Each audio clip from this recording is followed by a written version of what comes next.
Olá, pessoal! Meu nome é Mário Frigeri, sou poeta e escritor e estou convidando vocês para os meus momentos de poesia no YouTube e Facebook. Serão mais de 500 poemas e mensagens meus e de outros poetas, interpretados com muito carinho para iluminar o seu coração. Venham comigo.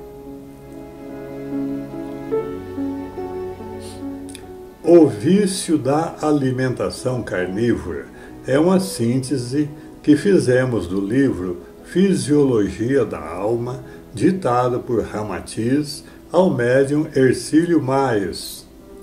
Ramatiz é nome atribuído pelo médium a uma entidade espiritual que o orientava na escrita de seus livros. Seu nome apareceu pela primeira vez em 1955 no livro A Vida no Planeta Marte e os Discos Voadores. Teria sido um mestre espiritual hindu que viveu no século X. Para seus seguidores, Ramatiz comanda, no mundo espiritual, uma equipe de espíritos oriundos do cristianismo e de tradições religiosas do Oriente, denominada Fraternidade da Cruz e do Triângulo. Ramatiz é uma entidade séria e sábia que fez revelações muito importantes em matéria de religião, filosofia e ciência, além de outras áreas da atividade humana. Dito isto, vamos à síntese de hoje. Quem está falando é Ramatiz. O vício da alimentação carnívora. 1. O vosso sistema de nutrição é um desvio psíquico e uma perversão do gosto e do olfato. Vós vos aproximais consideravelmente dos seres brutos do reino animal, nessa atitude de sugar tutanos de ossos e de ingerirdes vísceras na feição de saborosas iguarias. Estamos certos de que as entidades superiores que dirigem a evolução da Terra estão empregando todos os esforços a fim de que o habitante da Terra se afaste pouco a pouco da repugnante preferência pela alimentação carnívora.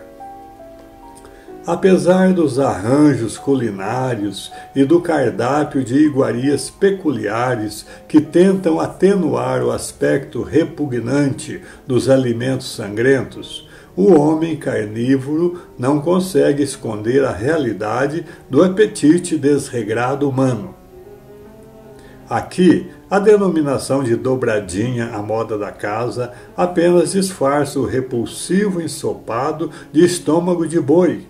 Ali, os sugestivos miúdos à milanesa são apenas retalhos de vesículas e fígado, traindo o sabor amargo da bilis animal.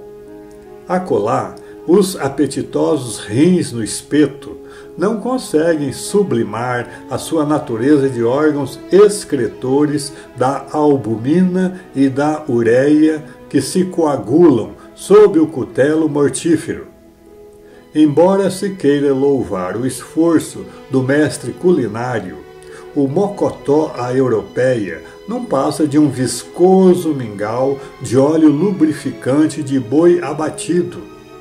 Os frios à americana não vão além de pedaços de carne sangrentos, e a feijoada completa é apenas um nauseante charco de detritos cozidos na imundície do chouriço enegrecido, dos pés, da pele e dos retalhos do porco que ainda se misturam à ureia da banha gordurosa. 2. É evidente que se deve desculpar o bugre ignorante que ainda se submete à nutrição carnívora e perverte o próprio paladar, porque sua alma atrasada ignora a soma de raciocínios admiráveis com os quais já é permitido ao civilizado movimentar-se na esfera científica, artística, religiosa e moral. Enquanto os banquetes desregrados dos Césares romanos marcam a decadência de uma civilização, a figura de Gandhi nos tempos atuais, sustentado a leite de cabra, é sempre um estímulo para a composição de um mundo melhor. De um lado, industriais mórbidos criam milhões de gansos sob regime especial, desenvolvendo-lhes o fígado de tal modo que as aves se arrastam pelo chão em movimentos de quem está capengando, a fim de que a indústria do patê de foie gras, a qual nada mais é que pasta de fígado gordo, obtenha substância mais rica para o enlatamento moderno. De outro lado, operários humildes batem apressadamente o sangue do boi para o transformarem em chouriços de substância animal coagulada. E mais além, não perdeis nem mesmo os órgãos excretores do animal, embora saibais que eles são depósitos de venenos e detritos repugnantes. Raspados e submetidos à água fervente, vós os transformais em quitutes para a mesa festiva. A panela terrícola absorve desde o miolo do animal até os pedaços carcomidos de suas patas cansadas. 3. Quantas vezes o suíno é abatido no momento exato em que se iniciou um surto patogênico, cuja virulência ainda não pôde ser assinalada pelo veterinário mais competente, exceto o caso de rigorosa autópsia e meticuloso exame de laboratório. Para evitar isso, a matança de porcos exigiria pelo menos um veterinário para cada animal a ser sacrificado. Os miasmas, bacilos, germes e coletividades microbianas famintas que se procriam no caldo de cultura dos chiqueiros penetram na vossa delicada organização humana por meio da ingestão das vísceras do porco e vos debilitam as energias vitais. Nem mesmo a denominada profilaxia antibiótica aplicada aos animais vos livrará das doenças costumeiras a que sois submetidos implacavelmente. Continuareis a ser devorados pela cirrose, pela colite, pela úlcera, pela tênia, pelo infarte, pela nefrite ou pelo artritismo. Sereis cobertos também de eczemas, urticárias, pênfigo, chagas ou crostas sebáceas. Continuareis sob o peso da icterícia, da gota, da enxaqueca e das infecções desconhecidas. Cada vez mais enriquecereis os quadros da patogenia médica. 4. Os frigoríficos modernos que exaltam a vossa civilização, construídos sob os últimos requisitos científicos e eletrônicos concebidos pela inteligência humana, multiplicam os seus aparelhamentos mais eficientes e precisos com o objetivo da matança habilmente organizada. Notáveis especialistas e afamados nutrólogos estudam o modo de produzir em massa o melhor presunto ou a mais deliciosa salsicharia à base de sangue coagulado. Os capatazes, endurecidos nesse trabalho, levam os animais a ingressar na fila da morte.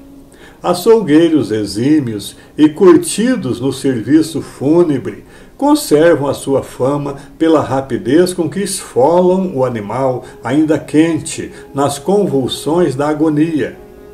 Exímios veterinários examinam minuciosamente a constituição orgânica da vítima e colocam o competente carimbo de sadio para que o ilustre civilizado não sofra as consequências patogênicas do assado ou do cozido das vísceras animais. 5. Turistas, aprendizes e estudantes, quando visitam os frigoríficos atuais, que são edificados para a indústria da morte, onde são guilhotinados em massa os servidores amigos do reino animal, pasmam-se com os extraordinários recursos da ciência moderna. Aqui, os guindastes, sob genial operação mecânica, erguem-se manchados de sangue e despejam sinistras porções de vísceras e rebotalhos palpitantes. Ali, aperfeiçoados cutelos, movidos por eficaz aparelhamento elétrico, matam os animais com implacável exatidão matemática, na chamada punção bulbar.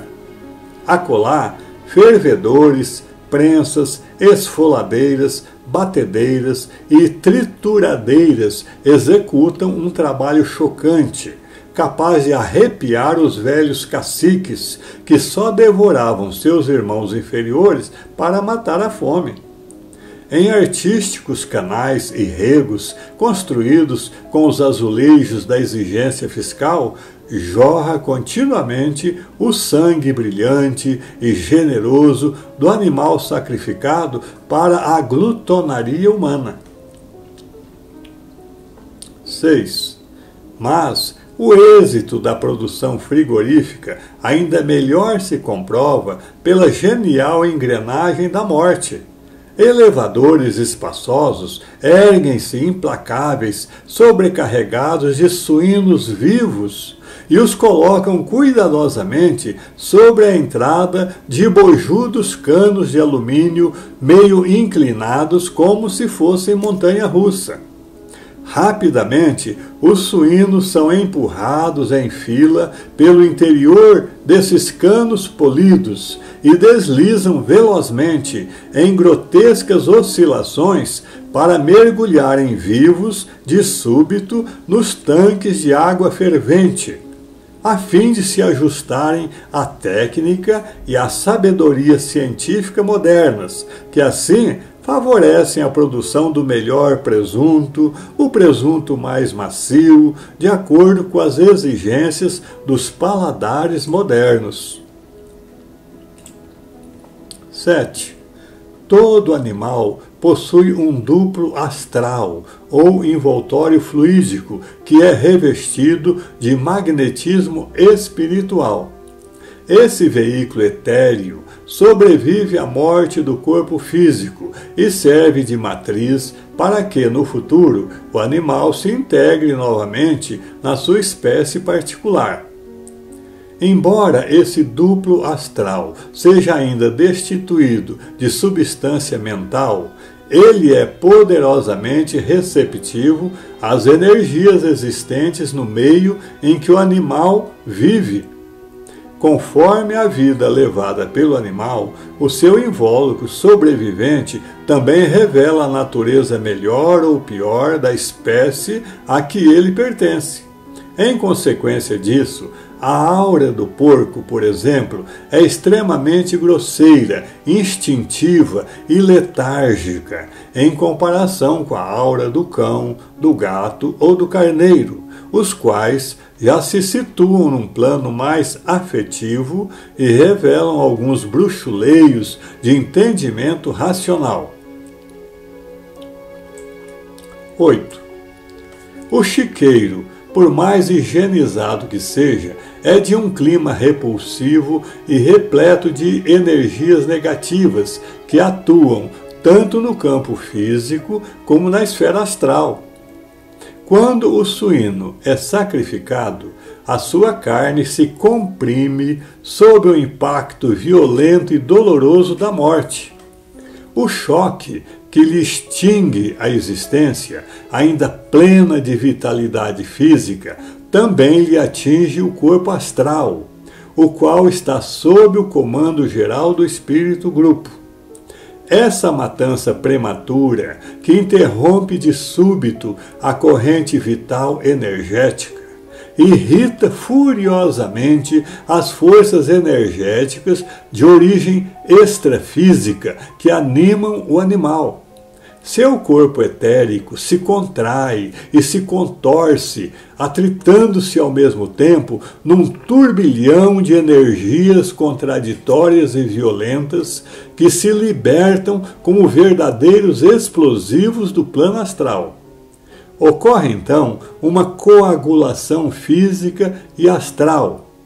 O sangue, que é a linfa da vida e o portador dos elementos mais poderosos do mundo invisível, coagula em seu seio a porção de energia inferior do mundo astral que o próprio porco transmite para o seu corpo físico. No instante da morte, as energias grosseiras que circulam na aura do suíno e lhe propiciam o fenômeno da vida inferior impregnam a carne sacrificada e combinam-se com o tônus vital degradante que provém da engorda e do sofrimento do animal no charco de albumina e ureia. A carne do porco, então, fica verdadeiramente viscosa pela substância astral inferior que se coagula ao seu redor e se fixa nas fibras cadavéricas. 9. Os estudiosos da alma sabem que todas as coisas e seres são portadores de um corpo etéreo e astral, o qual absorve as energias ambientes e expele as que são gastas nas trocas com as coisas que têm afinidade com seus tipos psíquicos ou físicos. Quando vós ingeris retalhos de carne de porco, absorveis também sua parte astral inferior e que adere à coagulação do sangue. Essa energia astral desregrada e pastosa é agressiva e nauseante nos planos etéricos. Assim que os sucos gástricos decompõem a carne física no estômago humano, liberta-se então esse visco astral repelente e pernicioso.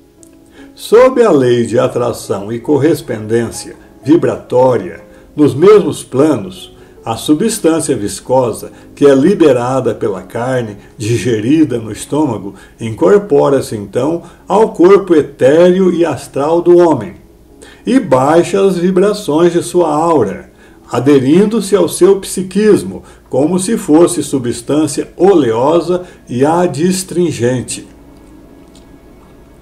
10. O astral albuminoso do porco, que também é ingerido como o delicioso petisco assado, transforma-se em densa cortina fluídica no campo áurico do homem demasiadamente carnívoro. Desse modo, o homem dificulta o progresso normal de assistência espiritual procedente do mundo invisível, pois os espíritos guias já não conseguem atravessar essa barreira viscosa de baixo magnetismo, a fim de propiciarem a intuição orientadora aos seus protegidos ainda encarnados. A aura do ser humano, nesse caso, se apresenta suja devido a essas emanações do astral inferior, as quais se desprendem da carne do suíno.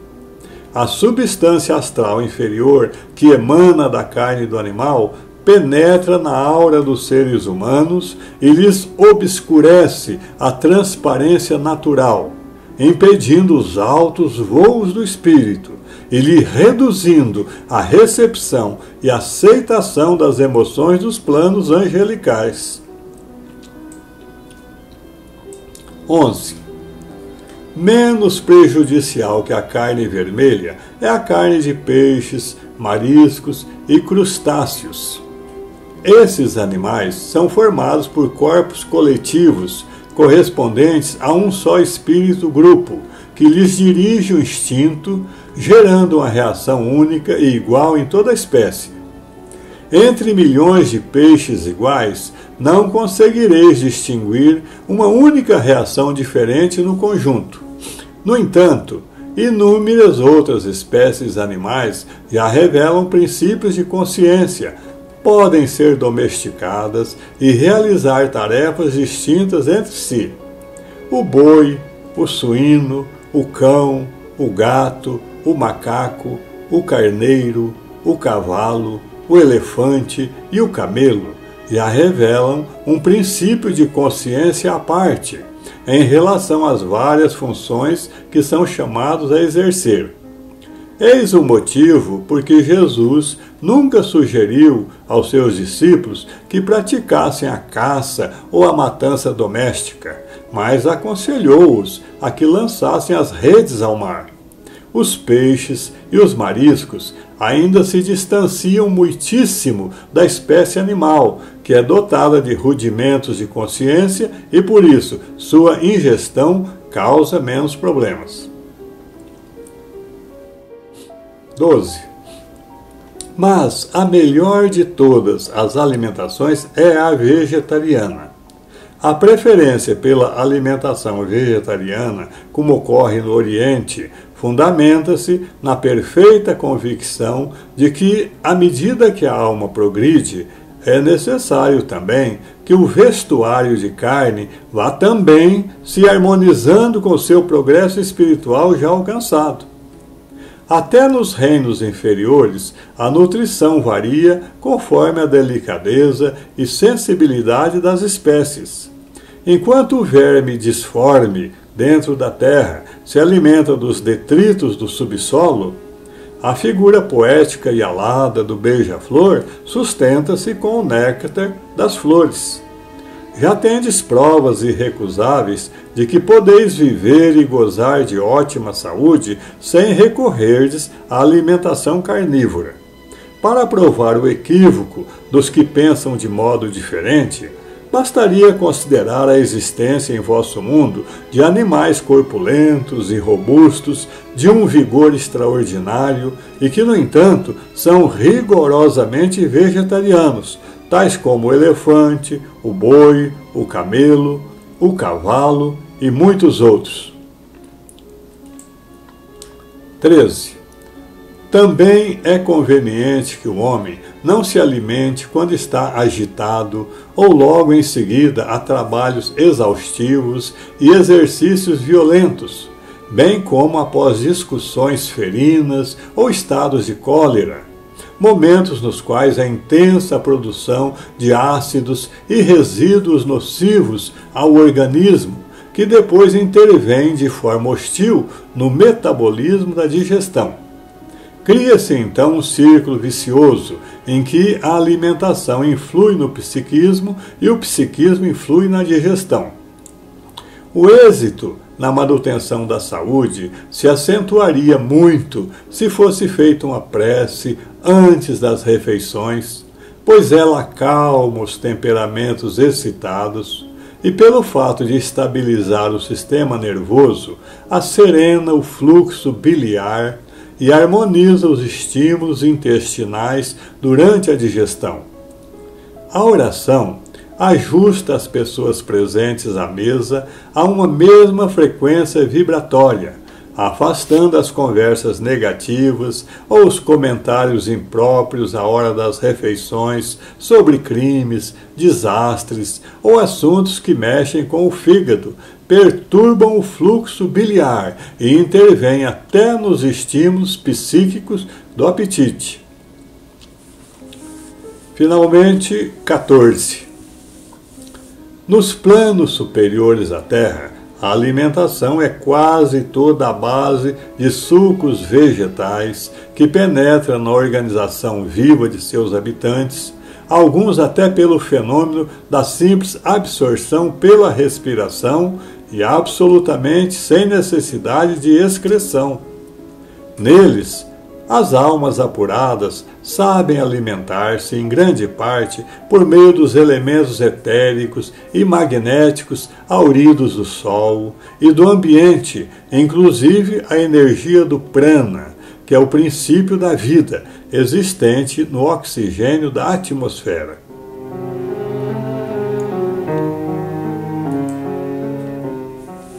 O vício da alimentação carnívora. Eu tinha 18 anos quando o livro Fisiologia da Alma caiu em minhas mãos. Considero esse fato uma verdadeira manifestação da misericórdia divina, porque essa obra livrou-me de forma antecipada de 3 grandes vícios comuns à maioria dos seres humanos, que são a alimentação carnívora, a ingestão de álcool e o uso de tabaco. Na obra O Livro dos Espíritos, questão 723, Allan Kardec pergunta às entidades superiores se, em relação aos homens, a alimentação de carne é contrária à lei da natureza. E as entidades respondem, abre aspas, dada a vossa constituição física, a carne alimenta a carne, do contrário o homem perece. A lei de conservação lhe prescreve como um dever que mantenha suas forças e sua saúde para cumprir a lei do trabalho. Ele, pois, tem que se alimentar conforme o reclame a sua organização. Fecha as aspas. Muitos leitores dessa obra se apegam a essa reflexão para justificar a ingestão de carne, sem perceber que essa resposta foi uma concessão do plano superior à inferioridade do homem. Basta ver que, ao contrário do que as entidades informam, a não ingestão de carne não leva o homem ao perecimento. Entretanto, como diz o Evangelho, as coisas espirituais se discernem espiritualmente. Então, é preciso dar tempo ao tempo, até que a sensibilidade humana se depure e o homem perceba o atraso moral e mental em que vive e se esforce mais em prol de sua própria libertação espiritual. É isso. Espero que vocês tenham gostado. Obrigado por assistir a nossos vídeos.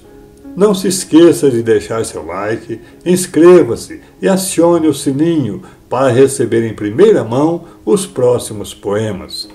Um grande abraço e muita paz.